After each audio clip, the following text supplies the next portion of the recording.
Good morning all of you. How are you all? Today I am going to start next video of chapter 1 of class 10th. Topic है आपका rate of breathing. तो हम लोगों ने इससे पहले आपको क्या एक्सपेरिमेंट पढ़ा था, आपको आई होप याद हो गया होगा वो बॉक्स वाला। नेक्स्ट है आपका रेट ऑफ ब्रीदिंग, यानी कितना रेट 1 मिनट में कितना आप ब्रीथ कर सकते हो। The process of breathing pumps in oxygen in our body, यानी ऑक्सीजन पंप करना, ठीक है, ऑक्सीजन को अंदर लेना बॉडी में एंड रिमूव कार्बन डाइऑक्साइड। तो breathing is involuntary on its own, यानी कि अपने आप होता है, आप कुछ जानबूझकर या सोच कर नहीं करते हो। But the rate of breathing is control by the respiratory system of the brain. ये कौन कंट्रोल कर रहा है रेट, कि आपको कितना पर मिनट कितना सांस लेना चाहिए, वो कौन कंट्रोल कर रहा है? रेस्पिरेटरी सिस्टम, जो कि ब्रेन में है, ठीक है, ब्रेन इसको कंट्रोल कर रहा है। The average breathing rate in an adult क्या है? 15 to 18 टाइम्स पर मिनट ब्रीदिंग रेट है ये। एक ब्रीथ कितना होता है? 1 इनहेलेशन एंड 1 एक्सहेलेशन, आपको याद होगा। Breathing rate increase with increase physical activity, यानी कि अगर आप ये काम कर रहे हो, फिर कोई फिजिकल एक्टिविटी कर रहे हो, तो आप ज़्यादा जल्दी ब्रीथ करोगे।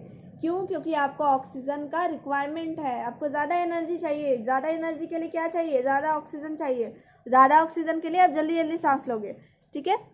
तो for example if you do some physical exercise like sit up exercise, यानी बैठोगे और उठोगे, ठीक है, तो then our breathing rate goes up considerably, यानी कि हमारा ब्रीदिंग रेट बढ़ते जाएगा। दिस इज बिकॉज क्योंकि when we do some physical exercise then our body needs more energy, हमारे बॉडी को क्या चाहिए? ज़्यादा एनर्जी चाहिए, ठीक है। तो और ज़्यादा एनर्जी के लिए रेस्पिरेशन का ज़रूरत होगा और इसके लिए ज़्यादा ऑक्सीजन का ज़रूरत होगा। रैपिड ब्रीदिंग सप्लाई मोर ऑक्सीजन, यानी जल्दी सांस लोगे तो जल्दी ऑक्सीजन सप्लाई होगा हर एक सेल्स तक, जो कि इसके लिए चाहिए, एनर्जी चाहिए, फिजिकल एक्टिविटी या एक्सरसाइज करने के लिए चाहिए। We breathe faster after exercise, हम लोग जल्दी सांस लेते हैं एक्सरसाइज के बाद, ताकि हमें ज़्यादा एनर्जी मिल सके। To compensate loss of energy, ताकि हम उसको कॉम्पनसेट यानी पूरा कर सके, जो एनर्जी हमारे अंदर कमी हुई है फिजिकल एक्सरसाइज करने के बाद। And suffered by our body in doing exercise, जो हमारा एनर्जी लॉस हुआ है उसे कॉम्पनसेट करने के लिए हम लोग को जल्दी सांस लेने की ज़रूरत पड़ती है, ताकि हम लोग उस एनर्जी की कमी को पूरा कर सके। यहाँ आपका फिगर दिया हुआ है। The breathing rate of weight lifter increases too much during weight lifting so as to supply oxygen rapidly. जब ये वेट लिफ्टिंग करता है तो इसका ब्रीदिंग रेट बढ़ जाएगा, ताकि ऑक्सीजन सप्लाई हो सके और इसको एक्स्ट्रा एनर्जी मिल सके। Human beings too do have gills like the fish, इसके पास गिल्स नहीं होता ह्यूमन बींग्स पे, which can extract dissolve oxygen. अब जब गिल्स ही नहीं है तो ये ऑक्सीजन एक्सट्रैक्ट भी नहीं कर सकता, ठीक है। सो ये deep sea diverse Karin and oxygen gas, तो जो गोता लगाने वाले होते हैं, गोताखोर बोलते हैं जिसको, तो वो क्या करते हैं? सिलेंडर लेके जाते हैं ऑक्सीजन, ठीक।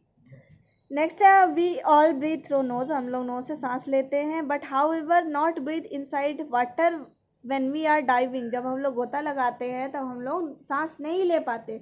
This is because water doesn't have free air और ऑक्सीजन। फ्री एयर नहीं है, जैसे लैंड के ऊपर है फ्री एयर, वैसा नहीं है। वहाँ क्या डिजॉल्व्ड स्टेट में, और हमारा लंग्स इसके लिए अडेप्टेड नहीं है, यानी कि हम लोग डिजॉल्व्ड ऑक्सीजन नहीं ले सकते, हम लोग को फ्री एयर ले सकते हैं। हमारा जो लंग्स है वैसे ही बना है ताकि वो फ्री एयर या ऑक्सीजन ले सके। And we do not have gills like, वही चीज़ लिखा है। So deep sea divers carry oxygen cylinder, ठीक है, अभी मैंने बताया। We have studied oxygen requirement from breathing, respiration, release of energy is carried by haemoglobin. तो हम लोग ने अभी पढ़ा कि ऑक्सीजन कौन कैरी करके लेके जाता है? हीमोग्लोबिन ज़्यादा अमाउंट में कैरी करता है।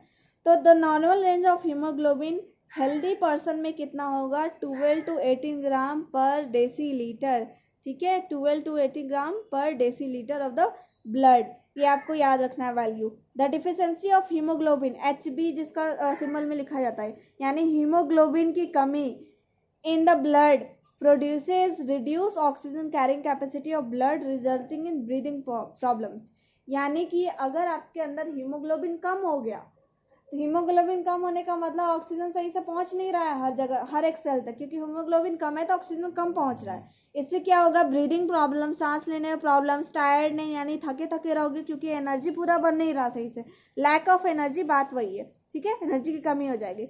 ऐसा पर्सन क्या होगा, पेल यानी पीला रंग का दिखने लगेगा, क्योंकि हीमोग्लोबिन की कमी, हीमोग्लोबिन की कलर भी प्रोवाइड करता है, red colour to the blood. अगर ये कम हो जाएगा तो स्किन क्या होगा आपका, पीला दिखने लगा, पेल यानी yellow colour. And lose weight, क्योंकि एनर्जी की कमी हो गई तो वेट वो लूज करने लगेगा। Many times you have heard carbon monoxide poisoning, हम लोगों ने बहुत बार सुना है कि कार्बन मोनोऑक्साइड यानी इसका ये क्या हुआ, chemical formula CO, carbon monoxide poisoning, बहुत जहरीला होता है। ये एक्चुअली इसका प्रोसेस क्या है, ये कैसे जहरीला होता है, तो देखिए, carbon monoxide is formed whether a fuel burns in an insufficient supply of air. Carbon monoxide तब बनता है जब कोई भी ईंधन कम एयर के सप्लाई में जल रहा होता है। जैसे कोयला, एग्जांपल है कोल या charcoal, is burn in a close space, यानी उसको बंद करके जलाओगे। Like a room with close door और विंडो, यानी रूम में जलाओ और खिड़की दरवाजा सब बंद कर दो। There lot of carbon monoxide, तो क्या प्रोड्यूस होगा, कार्बन मोनोऑक्साइड ज़्यादा अमाउंट में is form. Carbon monoxide is also produce when petrol burn in car engine, यानी ये कहाँ और बनता है, कार इंजन में, जब ये पेट्रोल जलता है तब। Now we know that haemoglobin present in our blood carries oxygen to all our part of the body. हम लोग अभी जानते हैं कि हीमोग्लोबिन पहुंचाता है हर जगह।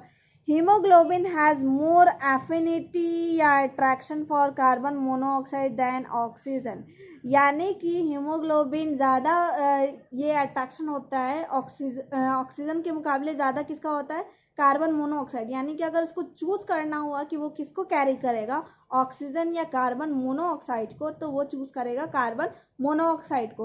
अब आप सोचो कि ये कितना डेंजरस हो सकता है कि अगर आप ऐसे जगह पे सांस ले रहे हो जहाँ पे कार्बन मोनोऑक्साइड है और ऑक्सीजन भी है, लेकिन आपका हीमोग्लोबिन किसको चूज़ करेगा, कार्बन मोनोऑक्साइड को, और वो सब हर एक सेल तक सप्लाई करते जाएगा। इससे क्या होगा, ऑक्सीजन नहीं लेके जा रहा हीमोग्लोबिन, तो ऑक्सीजन की कमी हो जाएगी, एनर्जी की कमी होगी और सडन आपका डेथ हो जाएगा। ठीक है, तो यहाँ so if carbon monoxide is inhaled by a person, अगर कोई इनहेल कर लेता है यानी सांस के थ्रू ले लेता है अंदर, carbon monoxide binds very strongly, bind मतलब जुड़ जाना, किसके साथ, हीमोग्लोबिन के साथ, in the blood and prevent it from carrying oxygen, prevent यानी और रोक देता है इसको, हीमोग्लोबिन के साथ खुद जुड़ जाएगा और ऑक्सीजन को जुड़ने नहीं देगा। ठीक है, टू द ब्रेन, और ये ब्रेन तक भी ले जाने नहीं देगा, या फिर अदर पार्ट्स, किसी पार्ट में नहीं ले जाने देगा ऑक्सीजन को।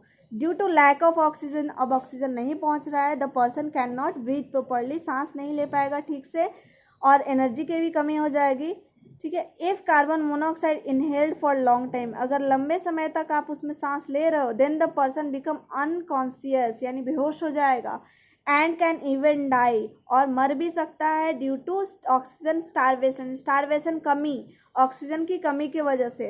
The person having breathing problems, respiratory problem, जिसको सांस लेने में प्रॉब्लम है, are given oxygen mask to facilitate breathing, यानी ब्रीदिंग को कंटिन्यू रखने के लिए उसको क्या, ऑक्सीजन मास्क दिया जाता है वेंटिलेटर पे, आपको पता होगा। Serious case, the patient is pushed on ventilator, अभी मैंने बोला, which is a tube is inserted directly into the trachea और विंड पाइप, जिसमें उसको डायरेक्टली ट्यूब ट्रैकिया में दिया जाता है ताकि वो वहीं से सांस ले सके, ब्रीथ कंफर्टेबली। ठीक है, बिफोर, तो हम लोग को, और फिर यहाँ आपका हो गया ये टॉपिक फिनिश। ये क्या था आपका, रेस्पिरेटरी सिस्टम, ब्रीदिंग पूरा आपने कंप्लीट कर लिया। अब आपको इसमें क्वेश्चन आंसर बनाना है।